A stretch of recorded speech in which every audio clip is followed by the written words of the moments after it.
করাচিতে নিযুক্ত বাংলাদেশের deputy high commissioner S M Mahbubul Alam বলেছেন, বাংলাদেশের সঙ্গে পাকিস্তানের সরাসরি ফ্লাইট শিগগিরই চালু হচ্ছে। তিনি আরও বলেন, ফলে দুই দেশের মধ্যে ব্যবসায়িক সম্পর্ক জোরদার হবে। স্টাফ রিপোর্টার ধানিয়াল আহমেদ জানান, শুক্রবার পাকিস্তানি সংবাদ মাধ্যম এক্সপ্রেস ট্রিবিউনের এক প্রতিবেদন থেকে এই তথ্য জানা গেছে। মাহবুবুল আলম আরও বলেন, Hyderabad chamber of small traders and small ইন্ডাস্ট্রির সহযোগিতায় হায়দ্রাবাদে দুই দেশের আমদানিকারক ও রপ্তানিকারকদের জন্য একটি প্রদর্শনীর আয়োজন করা হবে।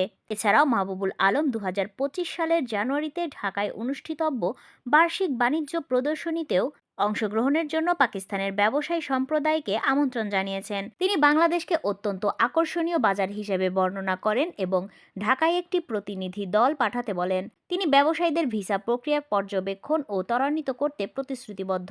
তিনি আরও উল্লেখ করেন, বাংলাদেশে ৮০টি দেশে পণ্য রপ্তানি করে বিলিয়ন ডলার রাজস্ব আয় করছে।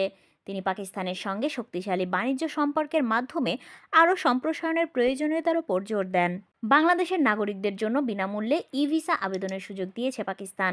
অনলাইনে আবেদন করলে কয়েক ঘন্টার মধ্যেই পাওয়া যাচ্ছে ই ভিসা। বাংলাদেশি যাত্রীদের পাকিস্তানের বিভিন্ন গন্তব্যে নিতে দীর্ঘদিন ধরেই আগ্রহ প্রকাশ করছিল পাকিস্তান ইন্টারন্যাশনাল এয়ারলাইন্স। এখন বাংলাদেশিদের আগ্রহ দেখে ফ্লাইট পরিচালনার পরিকল্পনা করছে তারা।